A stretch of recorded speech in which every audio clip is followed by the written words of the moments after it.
26, 2014 meeting of the Norwood Board of Selectmen held at the Harry Butters Selectmen's Chambers at the Norwood Town Hall. As always, we'll start the meeting with the Pledge of Allegiance, followed by a moment of silence. I pledge allegiance to the flag of the United States of America and to the republic for which it stands, one nation, under God, indivisible, with liberty and justice for all. Thank you. Okay, it's nice to see everybody. And we'll get right to it. First agenda item is warrant signature updates, submitting notification of reviewed and approved warrant reports signed by the board's representative. Motion to approve. Motion to approve made by Mr. Donnelly, seconded by Mr. Plasko. All those in favor? Aye. Chair votes aye, unanimous. Item number 2, meeting minutes for approval of the board, submitting meeting minutes from the March 12th, 2024 meeting. Motion approved made by Ms. Gross, seconded by Mr. Donnelly. All those in favor? Aye. Chair votes aye, unanimous. Thank you, Christine, for getting those to us so quickly. Appreciate it. And that brings us to our first appointment. Welcome, Liz Hogrell. Liz is the program coordinator for the Norwood Coordinated Family and Community Engagement Grant, which falls under the Norwood Public School umbrella. She's submitting information regarding a story walk proposal and seeking permission to install structures along one of the trails in the Endine Recreation Area. Liz, the floor is yours. Thank you for having me. Thank you for being here. Nice to be here tonight. So I included a lot of information about our CFCE grant in my proposal, but I think I'll run through my PowerPoint if that's okay. And I won't go through it all, but basically we put together programming for children 0 to 5. We're funded by the Department of Early Education and Care. We do playgroups in town, we do parent workshops, and I'm new to the role, just hired end of January, so that's about CFCE. And we are seeking to install and maintain a story walk in Endine Park. One of our core foundations is focus on literacy, and so a permanent story walk would give us visibility in a part of Norwood where we have a little bit of trouble getting our outreach to. We do a lot of our programming at Poirier Village Center, which is on Roosevelt Ave, and that's not very accessible if you don't have a car, so this would give us basically something on the other side of town. And about a story walk, it is frames that are set up, and we would be replacing the book every couple of months. Parents and children can walk through, read the story.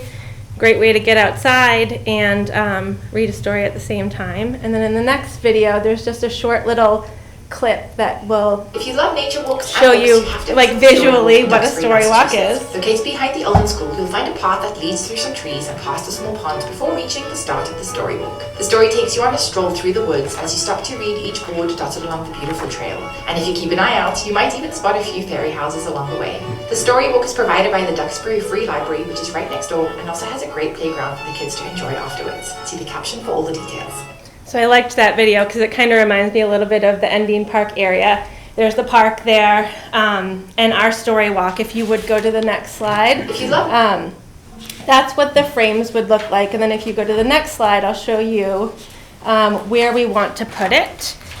So what we would like to do is we would like to put it, if you're at the Endine Park area, you walk past the park and past the ponds, and right at the entrance to the woods, we'd like to start it there and run it through the woods and along the back of where the baseball fields are, ending at the small footbridge. We feel like it would give a nice, well-defined route for the story walk, and it also would give families an opportunity to kind of end up right at the woods and maybe like to take a walk in those beautiful trails that are there, and so well maintained by the Norwood Trail. So, and then the next slide is just it's 0.3 miles, which is a good walk, but we felt like it was a good distance. There'll be 18 story walk frames along that route, like I said, and ending at the footbridge. And the next slide will show you. So the reason why we chose this location was, like I mentioned before, just getting some outreach and visibility into South Norwood. collaborating with the Morrill Memorial Library. We met with the DPW. They like this location. We met with the Norwood Recreation Department. They want to collaborate as well. And then we met with the library, and they were looking for a place in South Norwood to do some programming. They actually used to have like another branch in South Norwood. You probably remember. So this would kind of give them a place in South Norwood where we could host outdoor story times and collaborate. So that was the reasoning behind us wanting to put it into this location. Our grant will cover the entire cost of the project. DPW has agreed to help us to install the structure, and I'm going to make sure that it's well maintained. I'm going to take that whole project on because, as I said, I live right in the area, and I would take responsibility for making sure that it stays intact, well maintained. We are ordering a couple of extra frames just to account for wear and tear, because we're hoping, like, the lifetime on a story walk is between 10 and 15 years, but with additional frames, we could have it pretty much there for a good span of time. Great. Yep, and that is it. So if anybody has any questions, I would be happy to answer them. Great, thank you so much. You're Liz. welcome. Yeah, so we'll open it to the board if anyone has any questions Great. or comments or offers to help out. Okay, we'll take offers. Yeah, great, I figured. Mr. Sad. Great project. I know the area by the back of my hand. Yeah. We used to go out there polywogging and fishing when we were 5 years old. Oh, it's a great The area. whole group down South Norwood. But no, it's a great area, and true to my heart, we helped build that park and that whole area. And Spend a lot of time there with my kids. good. And Yeah. the fishing derby is April 27th, Yeah, we'll be 3 to there. 5. And then one more thing is that we're going to try to put a park down there. Tony's got some benches for me. And it might be a nice area to have a picnic and stuff for the kids, and Yeah. that's where it's going. Great, So yeah. keep up the good work, and I appreciate it. And Thank you. Yeah, thank you so much. Thanks so much. Ms. Grow. Thank you, Mr. Chair. So I love the location for it, and I've gotten to visit story walks at other locations. I had seen a story walk down at Martha's Vineyard, not even knowing what a story walk was at the time. We had just Yeah. walked out and we're like, oh, what's this? And That's it's a why really... I included the video, because Yeah. it's not like not everyone knows just what it is. Yeah. Exactly. So I really enjoyed it. Even like as an adult, it was nice to walk through, and like sometimes you would recognize the book. You're like, oh, I remember that book as a kid. So it's a really nice activity. It's a great sort of outdoor meets literature kind of mix. So I think it's great. Oh, thank you. Thank you so much. Great. Mr. Plasko. Thank you. I may have missed it. How many times does the story change? Does it always stay the same? So as many times as CFCE or the library wants to put a new story. So if there's a slide on there that would, I'll kind of just show you which one it was. But if you were to look at the frame, that there, see how the bottom pops out? So we can put a new story in at any time. Right now. Is there any planned, Timeline? like every 6 weeks or anything like that? No? So it's a little costly to print them. So my goal is 4 times a year with the change 4 of times a year. season. Yeah, I have 2 that we're proposing to order to get it started. And I'm planning to hopefully put in for an additional 4 per year. And you said 18, 18 frames, so I yeah. assume there's going to be at least 3 or 4 of them along the track behind the baseball field. Yes. It's a lot of home runs hit there. Yeah, that's think- all right. We have 2 Do we extra. have any kind of a safety concern there during the baseball season? Yeah, so we are ordering 2 extra frames, and then if needed, I mean, with many home runs, we can order more frames if need be. You can I order them wasn't thinking of those. I individually. was thinking of the kids reading them. Oh yeah, I mean that would be great. The more exposure, the better. Oh, the kids in the outfield. Right. Oh well, that's just distractibility, right? Yeah. Well, anything that helps young people get interested in reading, I'm for. Great. My only concern is technically, I think we can vote to support this and send that along to the Conservation Commission. They really control this area. That would be And great. they really are the ones that should give the final say. Okay. Although I personally wholeheartedly endorse it. Thank you. Yes, definitely. That would be great. Thank you. Excellent. Mr. Donnelly. I think I have my answer to the question. I've seen the early emails on this, so I noticed, to Mr. Plasko's point, the Conservation Commission, which also the Norwood Trails Committee reports I've- into them. So it looks like they are in favor and are supportive of the project as well. Yes, I've communicated with Joe Greeley of the Trails, and he was in favor of the project and the location. Yeah.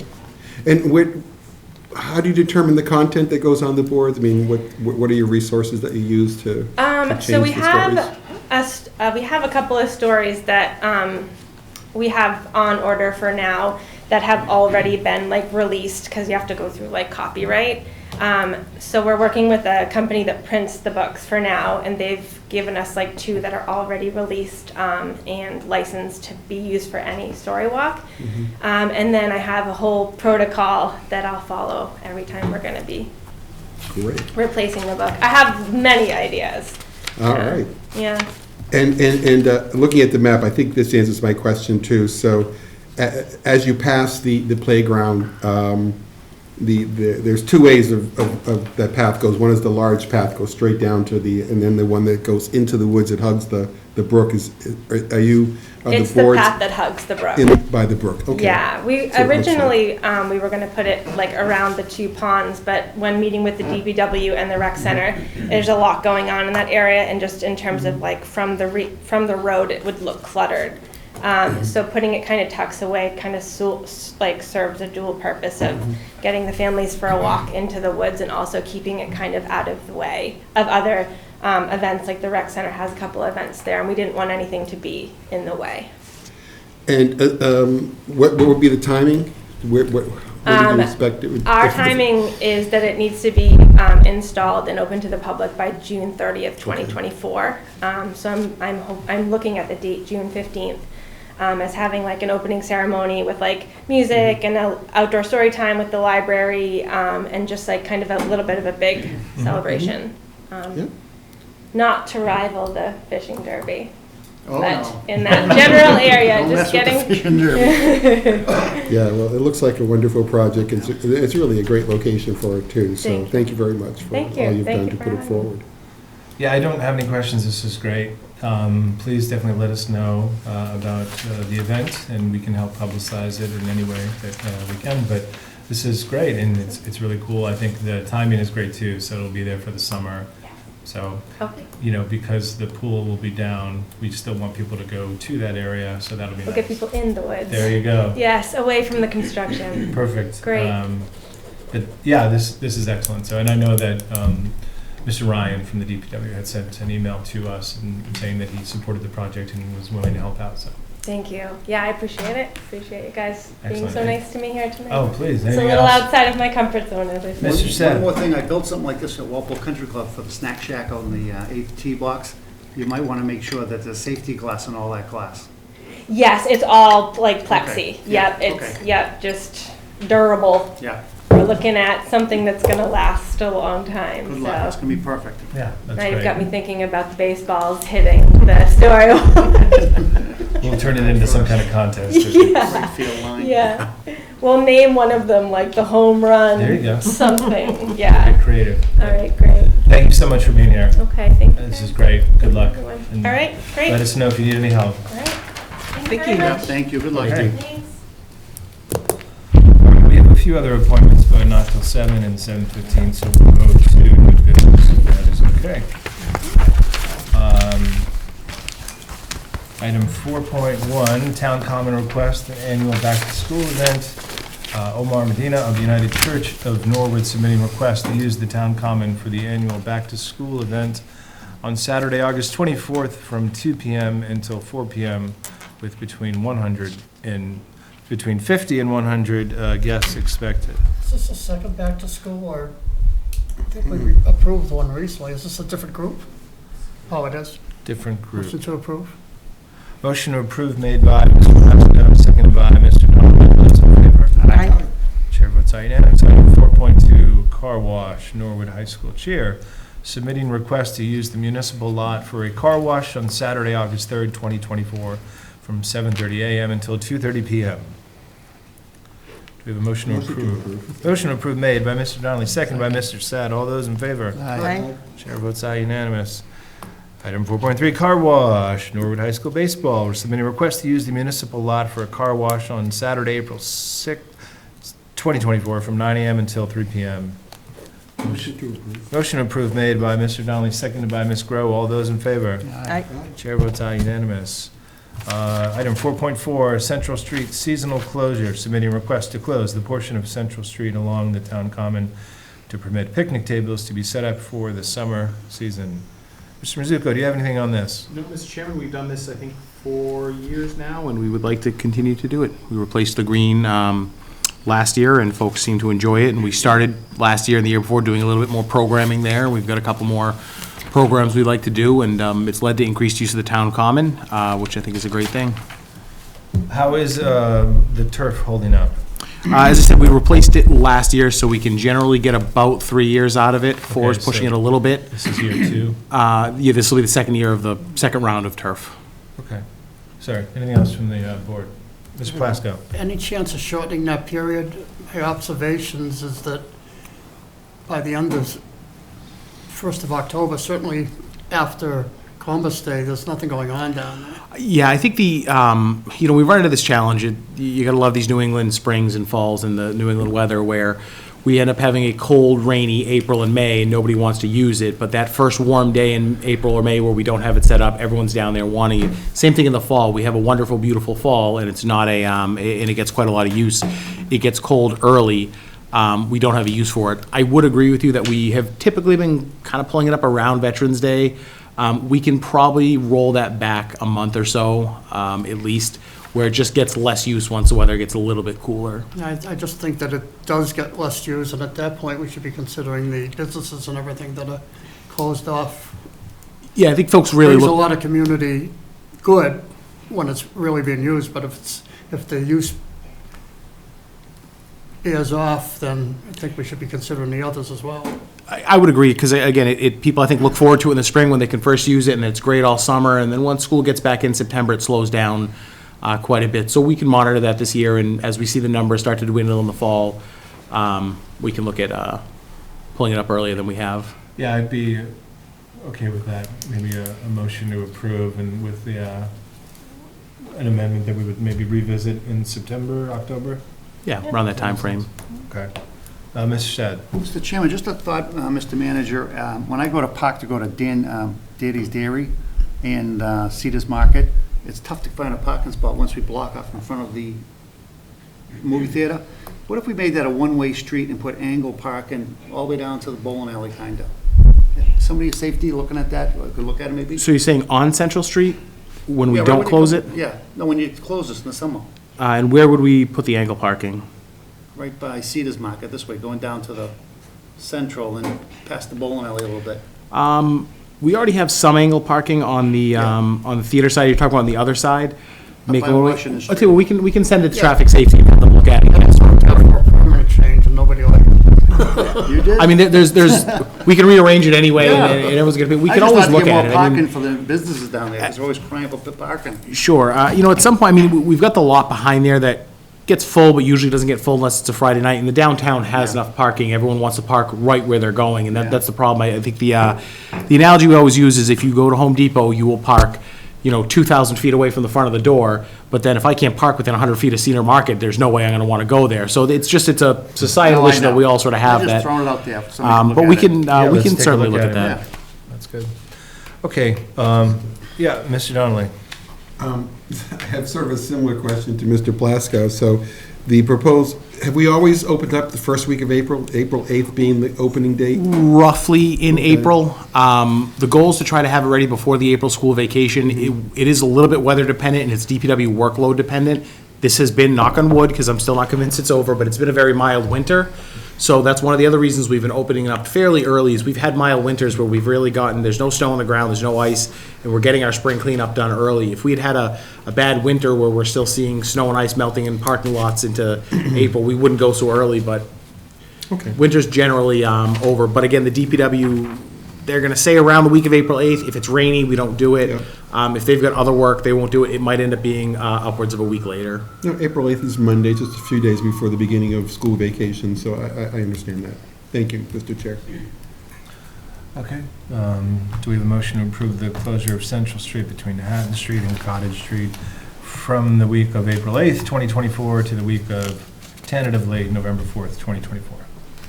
Motion made by Ms. Gross, second by Mr. Sad. All those in favor? Aye. Chair votes aye, unanimous. Thank you for putting that together, Mr. Mizuko. Are we all set with the state? Is there anything that we have to do with them, or no, this is all local control? Yep. Great. Item 4.5, annual performance review process for discussion and potential vote. Mr. Donnelly, I'll let you kick that off. Thank you, Mr. Chair. So this is an item that we've had discussions on for some time. If folks recall, Mr. Plasko first proposed this process several months ago, and I was designated to lead the process for developing an annual performance review process specific for the position of the general manager. So at this point, what you have in your packet is information that I've shared with the board before.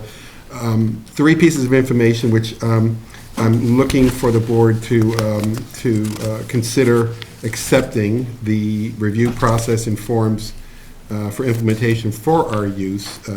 There are 3 documents that are included in this agenda item. It is a document that summarizes how the process would work and provide guidelines to the board members in terms of how to utilize the process for a performance review.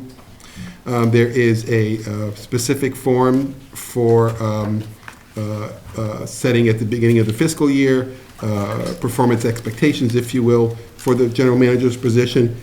As the guidelines have stated, it's a combination of setting of goals and objectives, which would be something that both the manager and the board would collaborate on, as well as, I call them performance factors, items that we would be able to assess and provide feedback in terms of how a job is performed above and beyond the attainment of goals and objectives. And finally, there is a form, another form that would be a survey that we could use in order to gather some feedback from folks outside the Board of Selectmen. And at this point, what I would suggest is that, what I would hope that we would accept the process as documented in the attachments, and I'll go through my other notes in terms of if we accept the performance review process, then I would suggest that the board request the general manager to draft for our consideration and discussion goals and objectives for both the current year, FY24, I know we're several months into it, as well as goals and objectives for FY25. The 24 goals, I would hope that we could perhaps have a conversation with the general manager sometime in April. Would request that Mr. Mizuko draft them up, and then we meet, and as the process indicates, we collaborate on goals and objectives that we can provide information and feedback for this current year. The third request would be, this would be something going forward in the month of May or June, probably more likely June, request the general manager draft goals and objectives for FY25 for review and discussions, hopefully in June, so we have them documented and we all agree to them with the manager, so we have them set for July 1 of next year. And finally, this process has a lot to it, and I'm also suggesting that the board consider this, and we don't have to do this tonight, but I'd like the board members to think about this, that the chair designate a subcommittee consisting of 2 board members who would work together to coordinate the collection of review forms and other information for the purpose of developing a summary annual performance review for the general manager. And I suggest we consider formally designating this committee sometime in April. So those are the 4 main recommendations, and I'll stop there and just, Mr. Chair, if people want to have further discussion. Thank you, Mr. Donnelly. Comments from other board members? You can go first, Mike. I agree with Mr. Donnelly to a point. This is all new to me, so I think a little subcommittee is appropriate. Any way we can do it to facilitate that might make sense versus right here tonight. Yeah, agreed. Thank you, Ms. Grow. It all looks really good to me. I've done 360 reviews in the private sector, and they're usually pretty constructive and useful. And I looked through all of the documents, and I already, any typos I saw I already forwarded So it's looking good, and I think it'll be a nice process. I think it'll help give organized direction for the manager, because that way he's not getting peppered with sort of one-off requests all over the place. And also it'll keep us all on the same page about what we've directed him to do. So I think it'll be great. Excellent. Mr. Plasko? I move the recommendations of Mr. Donnelly as stated. I think it's excellent. We need to move forward with something like this. I think it's very well put together. The first time we tried it, I think we did this much, and now you've given us this much. So volume isn't necessarily the indicator, but in reading through it, I think also the quality is there and something for us to follow, do a good job, as Ms. Gross said, not only for the manager, but for ourselves in the entire process. So I make the motion for all of those suggestions. Okay, motion made to accept the documents and the process as presented by Mr. Donnelly, made by Ms. Plasko, seconded by Ms. Grow. All those in favor? Aye. Chair votes aye, unanimous. That's great. Yeah, Mr. Donnelly, thank you so much for your work on this. I know, part of your professional background was steeped in this, so you were definitely, when Mike says he hadn't done these before, Yes. I think he wouldn't do them for himself, and then running his own business. So. Just one more comment. Just get it. Yeah. Ms. Grove brings up a very good point that I considered as well, and certainly this is in deference to Mr. Mizuko. It can't be an easy process when you have 5 different people telling you 5 different things, and that puts the manager in a difficult position. And I think this process really gets us, the manager as well as the board, to kind of like collaborate and really focus on what's important for us going forward. And we speak with one voice as opposed to the manager hearing 5 different voices, which frankly can be confusing. Yeah. So thank you very much. And I think in fairness to you, Mr. Mizuko, this is something we got away from during COVID, getting back to it. You should know what our expectations are of you, and we should know, how the goals that you have and how we track them, and if we can be of assistance there. So I think it's going to be a positive experience. I don't think it's coming from a negative place. So you can agree or not agree. It's okay. We do have an appointment at 7, so we'll wait another minute or so. But again, thank you, Mr. Donnelly. We'll maybe skip cemetery fees, go back to it, and maybe go back to item 4.7 as well. In terms of let's do 4.8. This is the Traffic Safety Advisory Committee recommendations, submitting recommendations from the Traffic Safety Committee for a crosswalk at the end of Acorn Street at Neponset Street, and a no parking here to corner sign 20 feet back from the crosswalk on Ponds Avenue at St. James. Mr. Mizuko. As indicated, traffic safety met, and they have 2 recommendations for the board. They do have another number of other items in their queue, but we have these 2 for the board's consideration this evening. Okay. Does anyone feel strongly about these? Mr. Plasko, I know you usually have a few comments on these when they come up. Did this make sense to you, the recommendations? Yeah, I had a question about Fales Ave and Madeline. So the reason they think Acorn's better is because there is a sidewalk there? Yeah. Okay, so Okay. I have no problem with it, Mr. Chairman. Okay. Anything else? Mr. Sad? Motion to approve. Okay, we have a motion by Mr. Sad to approve the Traffic Safety Advisory Committee proposals as written. We have a second. Ms. Gross seconds. All those in favor? Aye. Chair votes aye, unanimous. Great. Okay, let's see, 7 o'clock. So we do have a public hearing scheduled, which Christine, if you wouldn't mind reading the notice, that would be great. Application has been made to the Licensing Board of the Town of Norwood for all alcoholic beverages for Carnegie Breakfast and Lunch Incorporated, DBA The 60s Diner, located at 1210B Boston Providence Turnpike, Norwood, Massachusetts.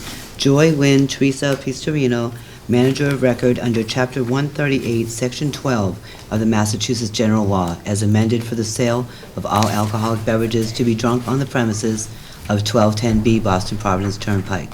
Norwood, Massachusetts. Description of premises is as follows: 4,200 square feet, 1 entrance, 2 exits, 2 floors, seating capacity of 80, with an office located on the 2nd floor.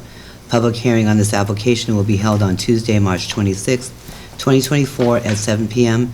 in the Harry B. Butters Chambers, Room 34, Norwood Town Hall. Thank you so much, Christine.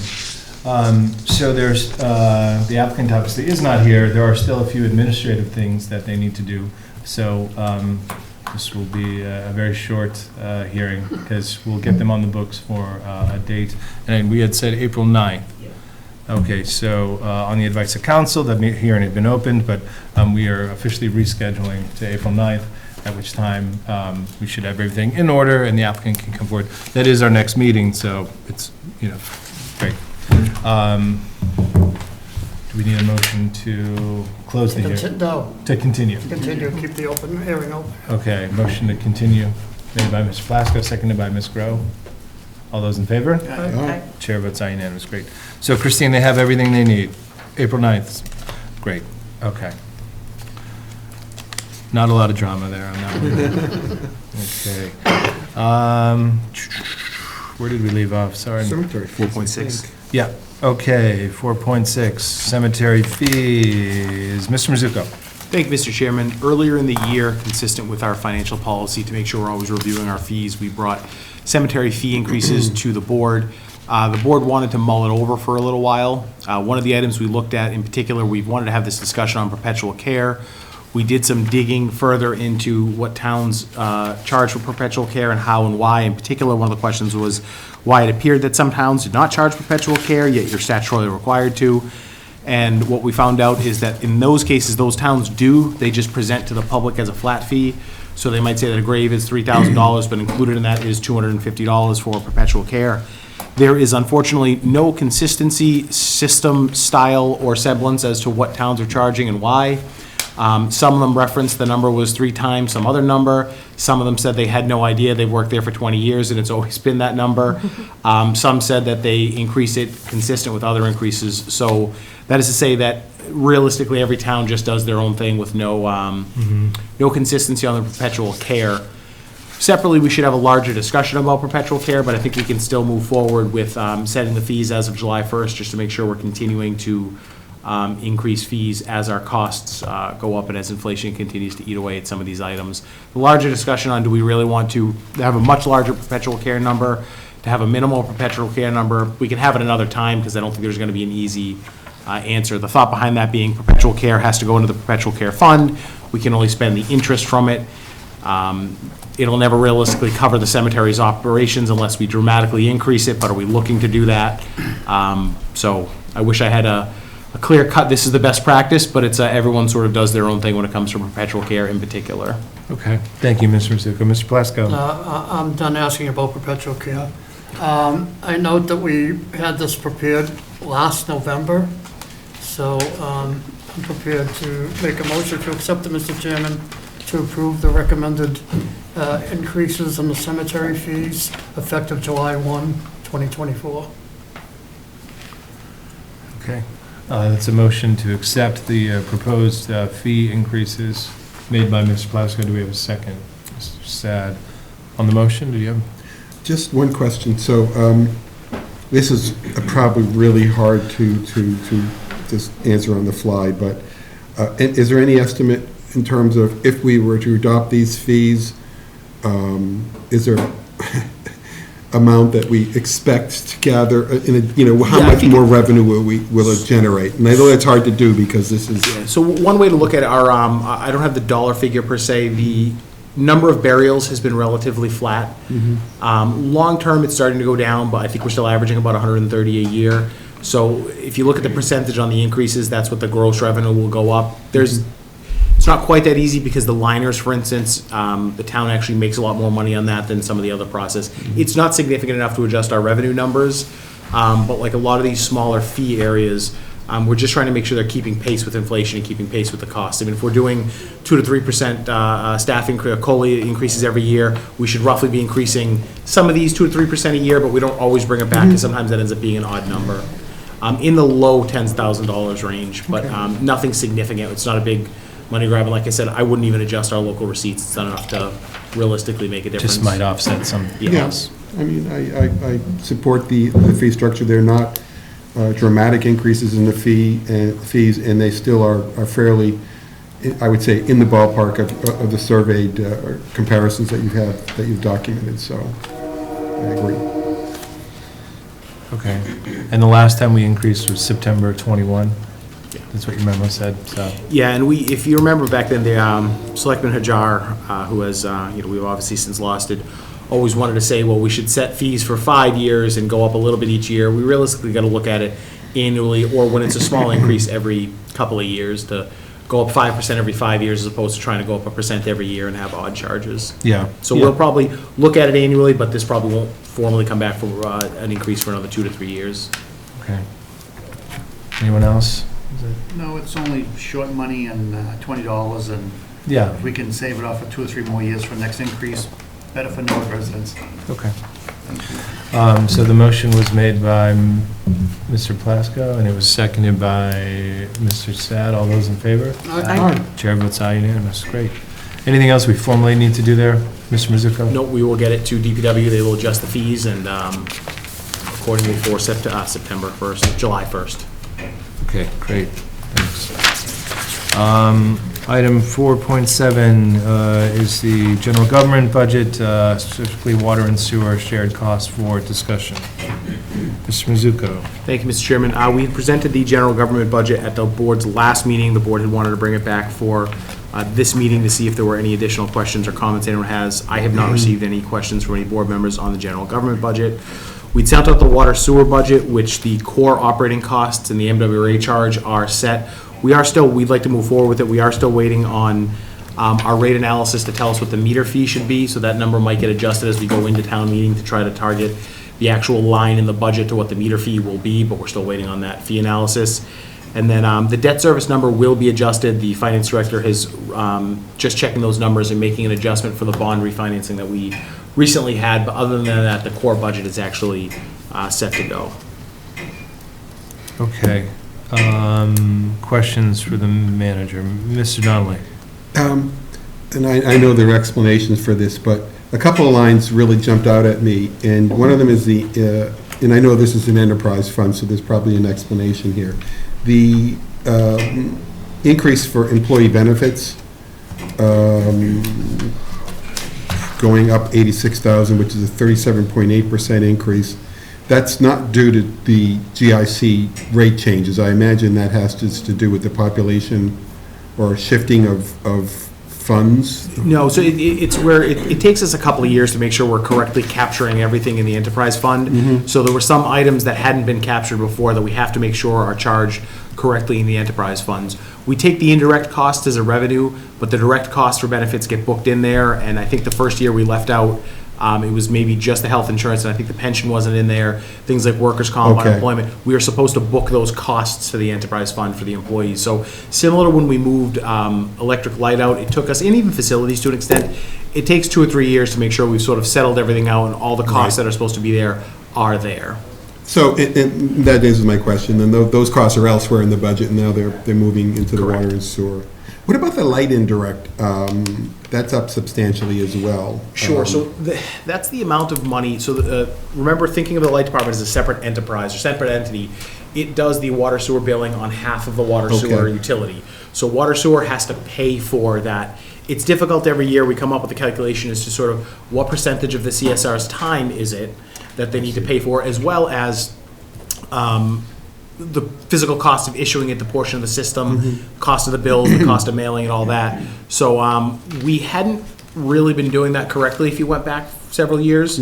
So in moving to an enterprise fund, we really try to make sure we're accurately collecting what should be collected and paid over to the light department.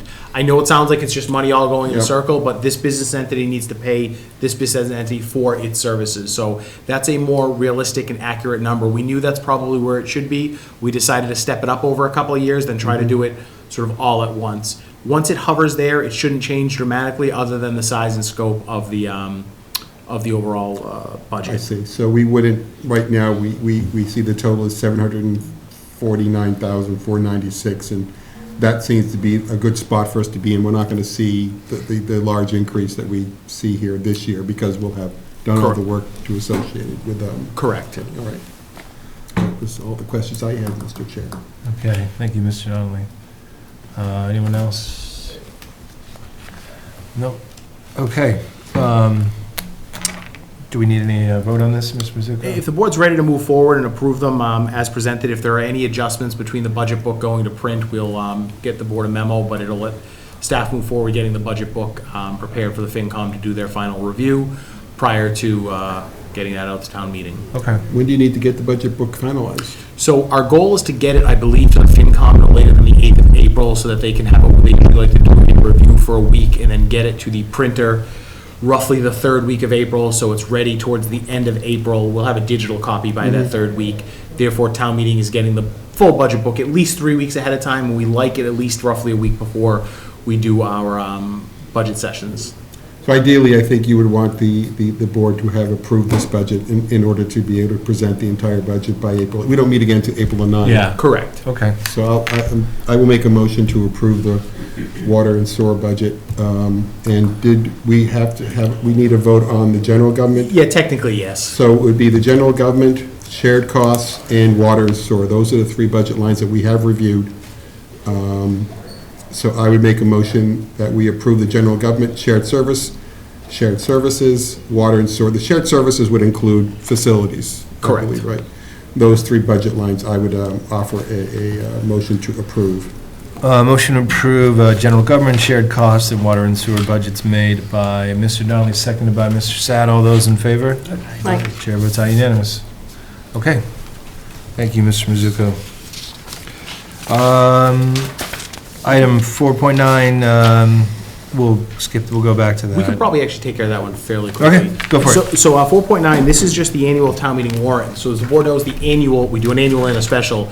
The annual we generally keep to just our recurring approval articles, the budget, and CPA, and really that's it. Everything else that we do is moved on to the special, which has a shorter time frame, is not usually ready. But the annual warrant, if you wanted to approve, is ready to go. Everything else we have requests from different departments goes on the special. Okay, yeah, that makes sense. And then for the yellow sheet, we probably want to take positions on the CPA projects, or at least kind of have You them- could do that now, or you could hold on that. I think the CPA still has a final, Yeah, we're meeting tomorrow, so I think Yeah. we should hold on that. First time Makes seeing sense. it. That's what I mean, yeah, but nobody the knows warrant these is, projects. the warrant for the annual is for all intents and purposes set. Okay, great. All right, so do we have a motion to accept the? Motion to approve the warrant would be, lets us move forward. The yellow sheets will bring back probably April 9th, Yeah. once the CPC's finish their process. We also may have the yellow sheets then for the special. Okay, great. Motion to approve the warrant made by Mr. Sad, seconded by Ms. Grow. All those in favor? Aye. Aye. Chair votes aye, For unanimous. clarification and accepting the warrant, we're setting the date, which is set by statute. Correct, so anyway. that's why this one is sort of, the annual warrant is much more perfunctory than any of the specials. Thank you. Got it. Accepting the Monday, May 13th, 2024, at 6:30. That's the date of the annual town meeting. Okay. And item 4.10 is a late agenda item, a one-day liquor permit request from Hometown Arcade, submitting a request for a one-day liquor permit for Hometown Arcade located at 61 Endicott Street, Building 26A, for a 40th birthday party on April 6th, 2024, from 6 p.m. until 11 p.m., with approximately 50 guests expected. What do we think here? It's worth pointing out, just for you, Mr. Chairman, this did come in late.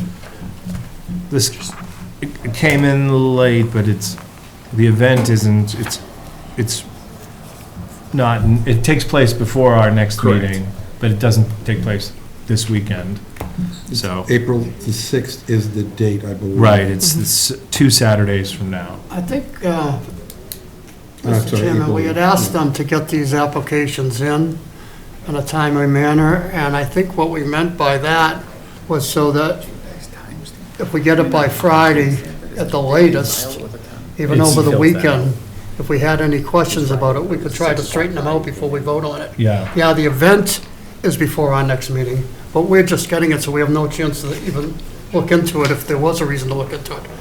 I think it's probably as passive as the others have been, but based on just principle that we asked them to do that.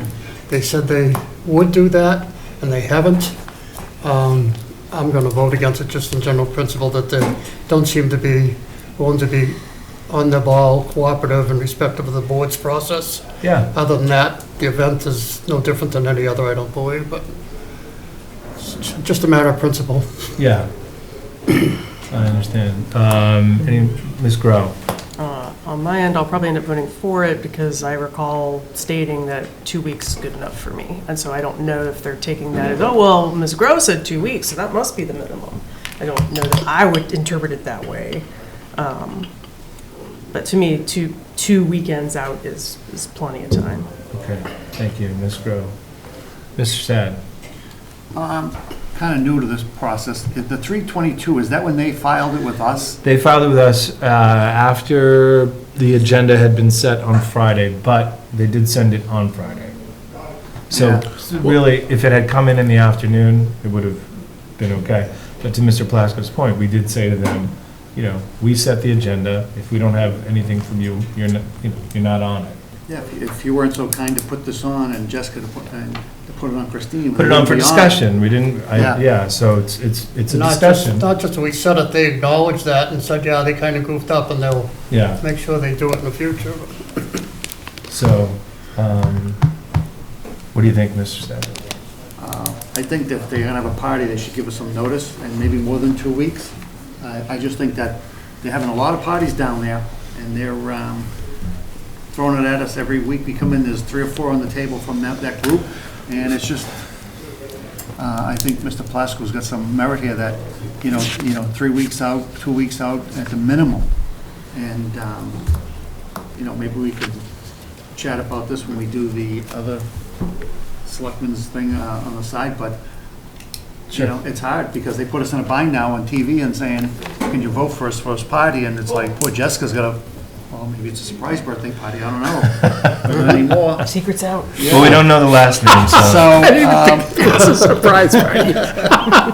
So, I don't know, I just have a problem with somebody just submitting something on a Friday and expecting us to vote on it for next week, but that's just my take also. Yeah, I understand. Mr. Donnelly? Well, I guess I'd be inclined to approve this one, given that it came in on Friday afternoon.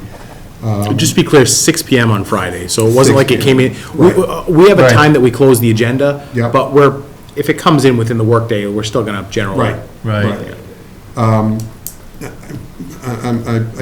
I'm a little torn here because I do believe that it's not that hard a thing to do to pick up the phone and call Ms. Woodward and ask what are the timings for the upcoming selectmen's meetings, and that seems to be an easy thing to do, that I think the operator should be doing that. I would say I would be inclined to vote for this, but if it's happened again in the future with this particular operator, I don't think I'd be as lenient the next time. Okay. I am going to vote no, just because I think we were pretty clear about getting it on the agenda, and even though it was the same day, I think we've been pretty fair to this group. We've given them a lot of chances, and it's not saying that they don't run a good operation, because we haven't had any complaints about these things, but, we have, if we start kind of bending things, it just never stops, I don't think. And so I think we were pretty clear last time. And if they missed it by a few hours, unfortunately, they missed it by a few hours. And our meeting dates are published, so it is what it is. The agenda's finished on Friday afternoon, and, the expectation shouldn't be, Christine, that after work hours on Friday, that it's on you to get this on the agenda. So we'll just poll, I think we know. Mr. Sad? No. Ms. Crowe? No. Ms. Plasko? I'm sorry. Oh, sorry. Oh, did we make a motion? No, I don't think so. I'll make a motion to deny. Sorry. I think my answer. Yes, okay. So I was just asking, yeah, how are you? Okay, do we have a motion? To deny. Motion to deny made by Mr. Plasko. Mr. Sad. Second. Second by Mr. Sad. Okay, motion to deny is on the floor. Mr. Sad? No. Deny. Motion to Yes. deny, so in the affirmative, yes, sorry. Yes for the motion. Yes. Ms. Grow, yes. Yes. Ms. Plasko, yes. I'll vote no. Mr. Donnelly, no. The chair votes yes, 4-1. Great. Okay. We have our final appointment in the evening. Are there some folks out there in the? I think there are. Would you like to get them? Through your group, or I can get them? Got some guests out there? The wrestling team. All right. Where'd you guys go on in? Just have them sort of stand over there, or? How many have you got? 6, 8. Uh-oh. Yeah, right in there, I think, when the back. You could pull these chairs out. All right. A couple you can sit there, and everyone else can just mark in here. Wow. You can stand in front of that TV. Nate, sit down, where's Nate? Sit down, and TJ, sit down. All right, welcome. Grab some of these chairs, gentlemen, it's fine. Thanks. Okay. We're going to have a royal rumble. Welcome. How many of you ever been in this building? That's what I thought. Oh, there we go. Right on, great. So thanks for being here. I'm going to turn it over to Mr. Sad. It was through his insistence that we bring you in and share the good news and the success you've had. So, Mr. Sad, all you, sir. The young guy here in the corner is Coach McDermott, and his assistant back there is Mikey McDonough, my all-star football player in the 8th grade, probably 35 years ago. But I'll let him start it off and introduce the superstar 2x6 studs here. Yep, And these so we big got- winners. So we brought 2 captains from this year, Nate and TJ. They're both good wrestlers, had a great career. Nate 4 years, TJ 3 with the COVID hiccup. He did baseball instead because we were a spring sport. Then we got hopefully our future captains, Drew Batuka, Danny Russo, and Aki. These guys, they've had good careers so far too, and they're following in these guys' footsteps. And I think the football and all the other sports they do, and they bring it to the mat, we can have some good competition next year. Nate and TJ, awesome wrestlers. They both got 100 wins for us. TJ's last match, he won and got his 100th win. It's a huge feat in wrestling. And they both are successful. They're both all-stars for us. And they got us multiple 100-point seasons for us.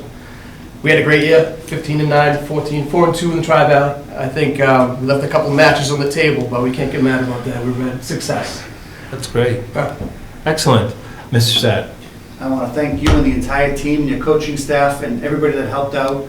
It was a pleasure to watch and listen to Mike McDonough and Brian McDonough on the The NCM. best commentator. Everything they knew was how to move it, like Hulk Hogan, and what was going to happen. It was like, do this, Bill, and I'm watching them going, this is great.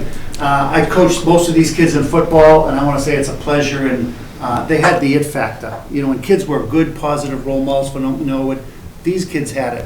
And we knew Nate and you guys at the 8th grade and a few of the juniors here, Mr. Batuka and them, that, and congratulations on future captaincy, and there's a lot of role models here.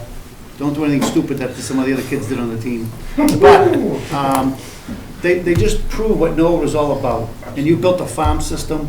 I talked to some of the younger kids, and the kids are in the 8th grade right now, waiting to come up to the 9th or 10th, 11th grade of high school. And it's just positive. It's just positive for Norwood, it's positive for the team, it's positive for the young adults that Nate and TJ, they can never take that award from you, ever. It's on your wall for the rest of your life as state champ, and sectional champ, and runner-up, and whatever else you guys get there. But you should be really proud, Mike and Coach, and your whole staff and the people that help you, that you brought to Norwood, like all the other sports. We have to recognize these kids, they're the future of Norwood. Somebody in this room might be a selectman someday. I hope so, and let's see what happens, but, Mikey might. But it's just a pleasure, and I want to thank the chairman of the board for having you folks up here today, and the Thank you, kids. guys. Thank you. And you're the, what's good about Norwood. Mustang blue, you bleed blue, you're true blue. Keep your head on straight, and you'll be very successful in life, and it's just a pleasure to watch you on TV. And maybe next year I'll get an invitation to go to the mat. So, We had some great teams, and back after Dave Breen and Bruce Gregg were coaches, and my nephew was a New England champ, George Phipps. Yeah. And we had really good studs on that team. And back then, there was a stud team, but I just want to say congratulations, that's what makes Norwood great. Thank you. that's Thank great. you, coaches and team. Which of you are seniors? There's a few The seniors. 2, yeah. Yeah, and so what are your plans for next year? I'm hopefully going to attend the Coast Guard Academy. Great.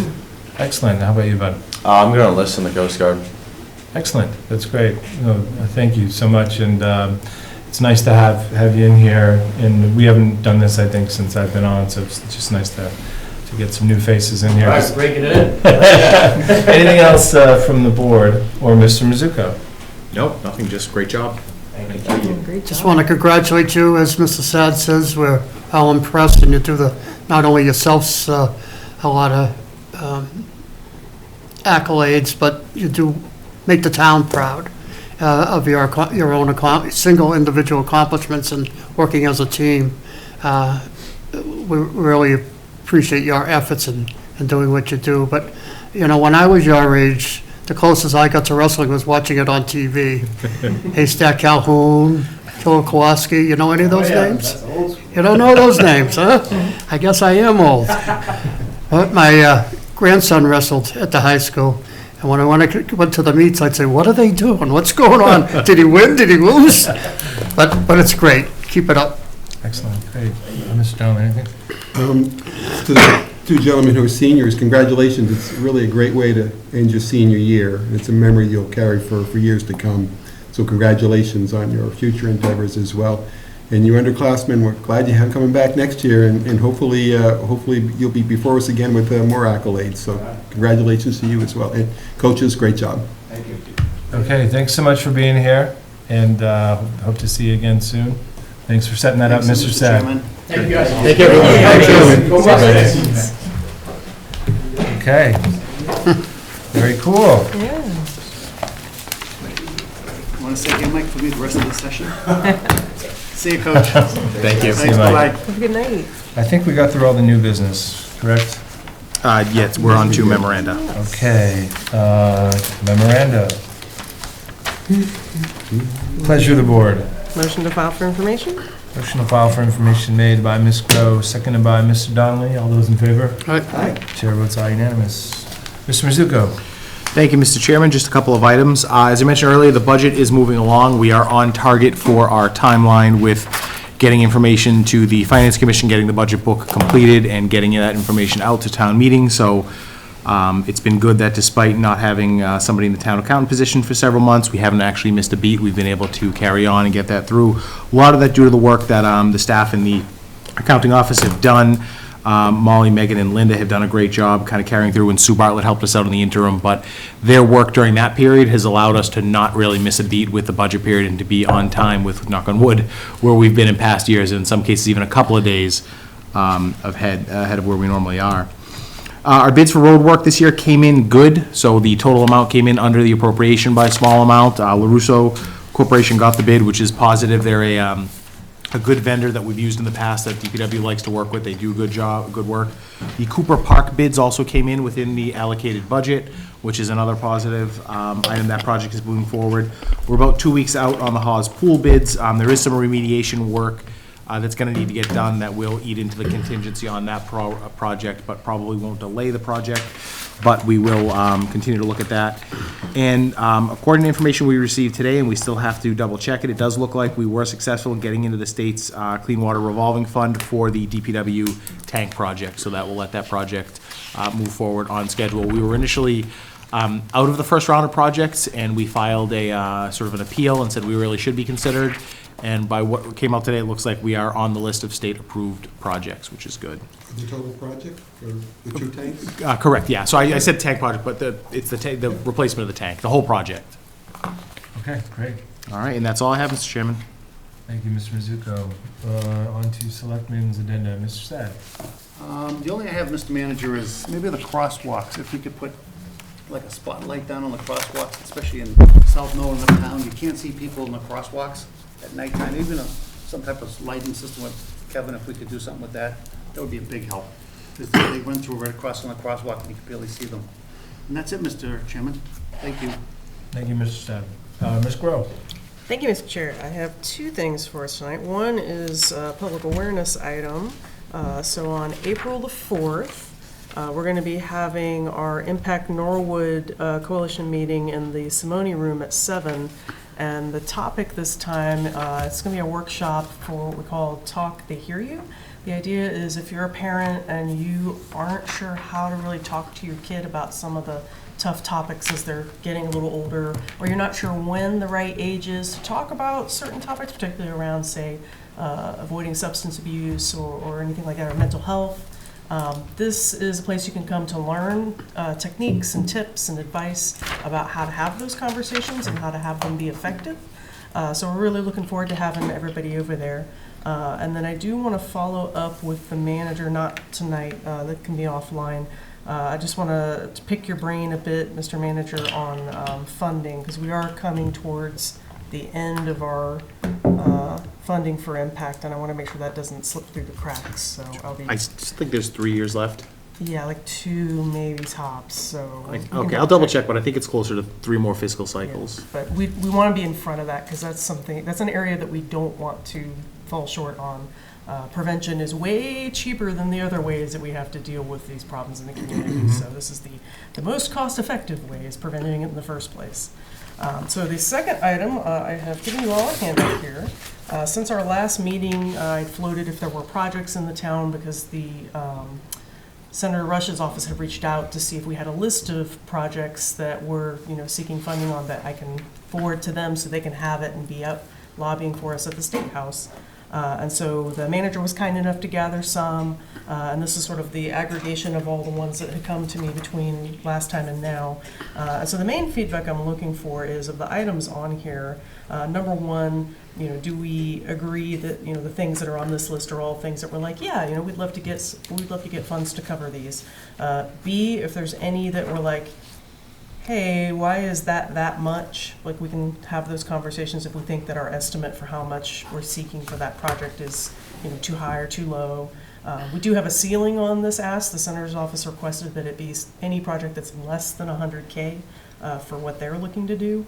And then the last one is, if there's items on the list, if you feel that they should be in a different order, or if there's certain items that you want to see pushed higher up the list.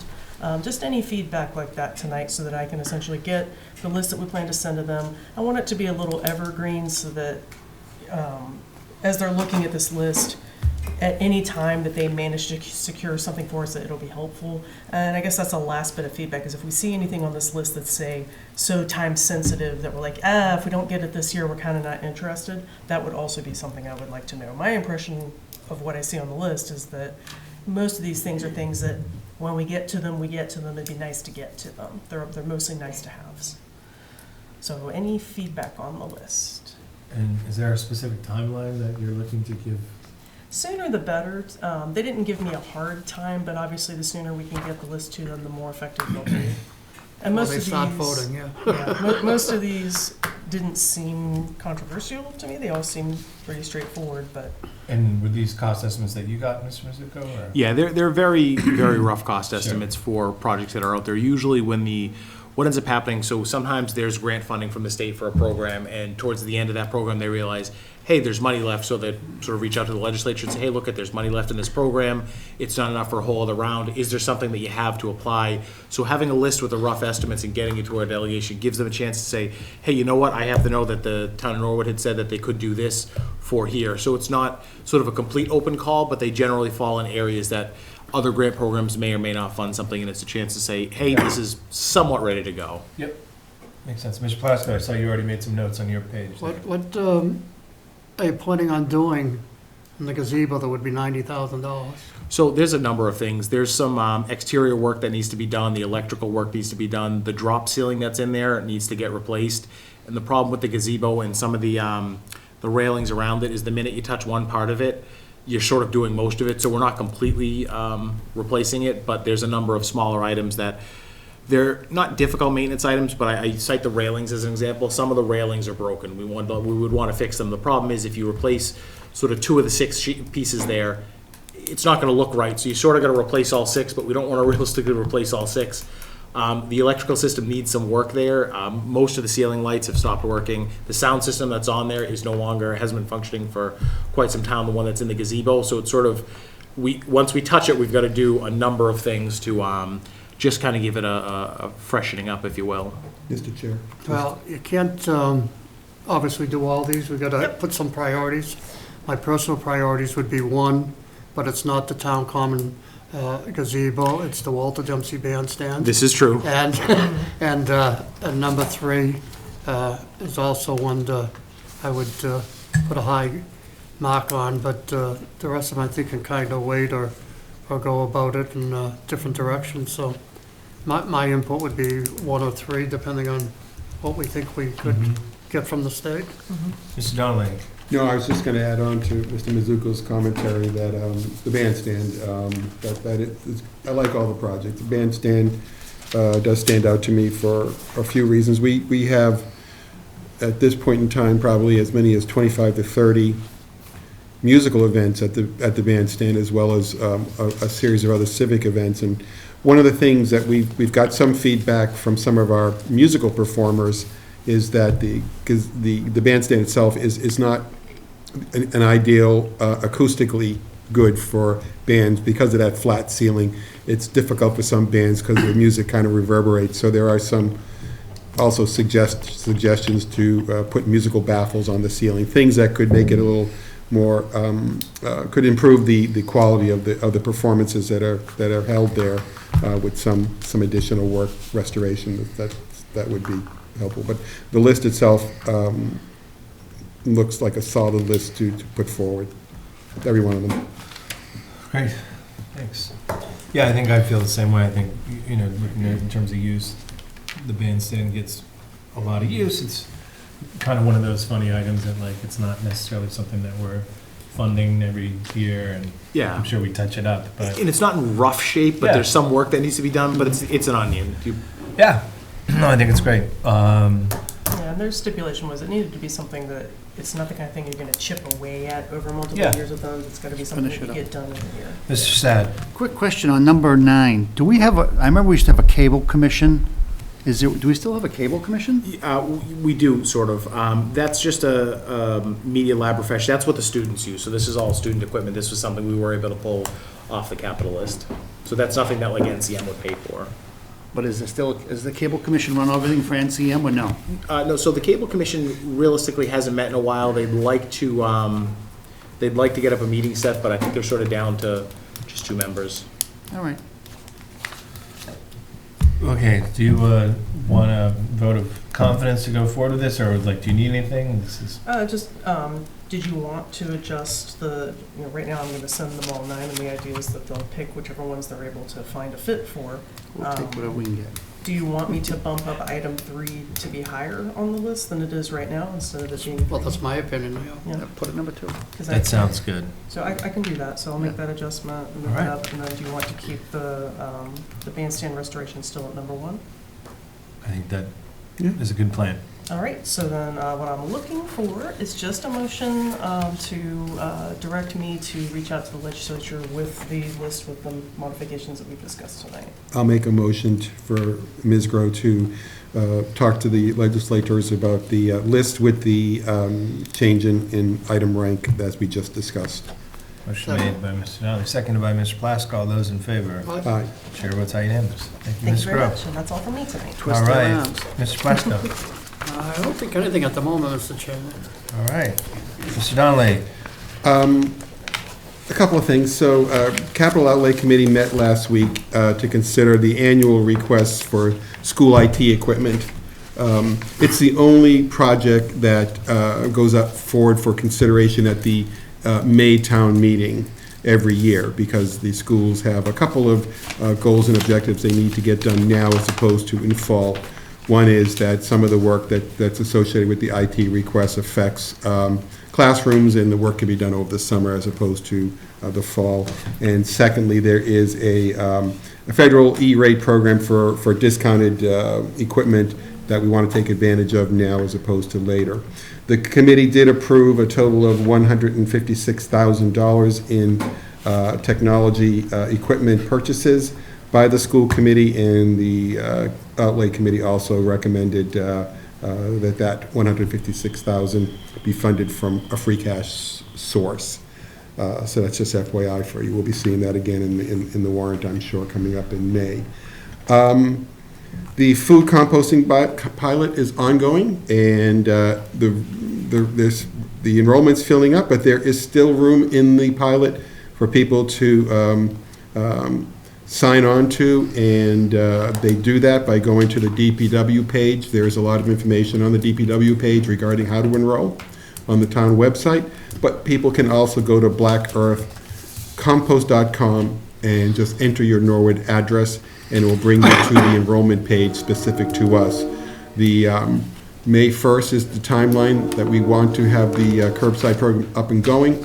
And by the third week in April, I believe we will have those who are enrolled at that point in time will start getting notification from Black Earth in terms of the delivery of their starter kits. But there's still time. Enrollment's building up, but if you want to do some curbside composting, please get on board and sign up. Mr. Mizuka and I are going to the senior center sometime in early April, and we'll do sort of a pitch to those seniors, citizens who are interested in the program as well. But it's building up. We still have room for a little more than 100 folks, so hopefully you can get on board if you're interested. The Council of Aging, should we set a meeting next month to consider the vacancy that we've all had the applications? Right. Yeah. Should we We set it? have the talent bank and time to move forward, yeah. Yeah. You want to schedule interviews for the first or the second meeting next month? Why don't we do it for the second meeting? I just think in so. case? Yeah. And maybe we can ask, Christine, that's good. yeah.